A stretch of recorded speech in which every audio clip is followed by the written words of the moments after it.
మంచిర్యాల జిల్లా ప్రధాన వార్తలను చూస్తే జిల్లా కేంద్రంలోని శ్రీమాత ఆసుపత్రిలో చికిత్స పొందుతూ చిన్నారి మృతి చెందిన ఘటన కలకలం రేపింది. కొమరంభీం ఆసిఫాబాద్ జిల్లా చింతలమానపల్లి మండలానికి చెందిన దంపతులు గత వారం సాహితి అనే తమ 6 సంవత్సరాల చిన్నారిని అనారోగ్యంతో ఉండడంతో శ్రీమాత ఆసుపత్రిలో అడ్మిట్ చేశారు.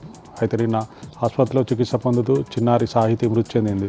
తమకు న్యాయం చేయాలంటూ కుటుంబ సభ్యులు ఆందోళన చేపట్టారు. 2 రోజుల వ్యవధిలో ప్రైవేట్ చిన్నపిల్లల ఆసుపత్రిలో 2 చిన్నారులు మృతి చెందిన ఘటనలు కలవరపెడుతున్నాయి. డబ్బు సంపాదనే ధ్యేయంగా ఆసుపత్రులు పెట్టి పిల్లల జీవితాలతో చెలగాటమాడుతున్న అనుభవం లేని డాక్టర్లపై వైద్య ఆరోగ్య శాఖ అధికారులు చర్యలు తీసుకోవాలంటూ స్థానిక మంచిర్యాల జిల్లా కేంద్రంలోని ఐబీ చౌరస్తా వద్ద అంబేద్కర్ విగ్రహం ముందు బీసీ సంఘాల జేఏసీ ఆధ్వర్యంలో ఆందోళన చేపట్టారు.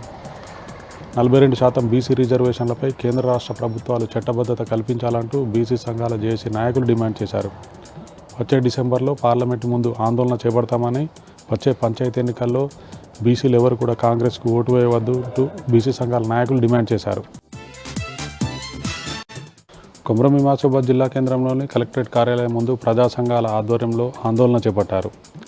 అక్టోబర్ 18న దహేగాం మండలం కిర్రే గ్రామంలో కులాంతర వివాహం చేసుకొని మామ చేతిలో హత్యకు గురైన శ్రావణి కుటుంబానికి రాష్ట్ర ప్రభుత్వం న్యాయం చేయాలని, నిందితులను కఠినంగా శిక్షించాలంటూ ప్రజా సంఘాల నాయకులు డిమాండ్ చేశారు.